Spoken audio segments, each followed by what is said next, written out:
അപ്പുക്കുട്ടൻ്റെ സ്കൂളിൽ എക്സാം ഒക്കെ തുടങ്ങി. അതുകൊണ്ട് ഞാനും അവനും തമ്മിൽ ഒരു അംഗം ഉണ്ടാവണ്ടെന്ന് വിചാരിച്ച് ഞാൻ ചേച്ചിയെ കൊണ്ടാട്ടോ അവനെ പഠിപ്പിക്കുന്നത്. ആദ്യം നമ്മൾ ലഡു വാങ്ങാൻ വേണ്ടി പോവുകയാണ്. ലഡു വാങ്ങിക്കൊണ്ട് നിന്ന് കഴിഞ്ഞപ്പോഴത്തേന് എന്റെ കണ്ണിങ്ങനെ ബൾബ് പോലെ കത്തുന്ന കണ്ട. കാരണം ഞാനും അപ്പുക്കുട്ടനും ഡോണറ്റ്സിന്റെ ഫാനാണ് കേട്ടോ, പ്രത്യേകിച്ച് ചോക്ലേറ്റിൻ്റെത്. അങ്ങനെ അത് വാങ്ങി. മാങ്ങ കണ്ടപ്പോഴത്തേന് ഓടിപ്പോയി എടുത്തപ്പോഴത്തേന് ഭയങ്കര വില. അതുകൊണ്ട് എടുത്ത സ്പീഡിൽ തന്നെ ഞാനതങ്ങ് തിരിച്ചു വെച്ച് കേട്ടോ.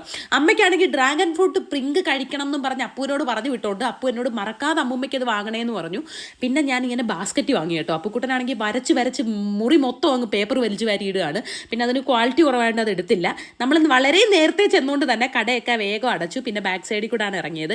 വീട്ടിൽ ചെന്ന് അമ്മയ്ക്ക് കൊടുത്തപ്പോൾ അമ്മ മുറിച്ചിട്ട് വായി വെച്ചിട്ട് സൂപ്പറെന്ന് പറഞ്ഞു കേട്ടോ. അങ്ങനെ ആവാൻ വഴിയില്ലല്ലോ എന്ന് വിചാരിച്ചിട്ട് ഞാൻ ഒരു പീസ് ചേച്ചിയുടെ വായി കൊണ്ട് വെച്ചപ്പോൾ ചേച്ചി മോള് കഴിക്കാൻ പറഞ്ഞു. അപ്പോഴേ എനിക്ക് സംഭവം മനസ്സിലായി. ഈ ഡ്രാഗൺ ഫ്രൂട്ടിൻ്റെ കാര്യം പറഞ്ഞാൽ ചിലർക്ക് കിട്ടുന്നത് ശരിയാവും, ചിലർക്ക് കിട്ടുന്നത് അങ്ങോട്ട് പോവും കേട്ടോ. അങ്ങനെയാണ്. ഞാൻ പണ്ട് വാങ്ങിച്ചപ്പോൾ നല്ല മധുരം ഉണ്ടായിരുന്നു, ഇത് നല്ല അട്ടക്കൂറയായിരുന്നു കേട്ടോ. അപ്പോൾ അത്രേ ഉള്ളൂ. Tata bye, see U.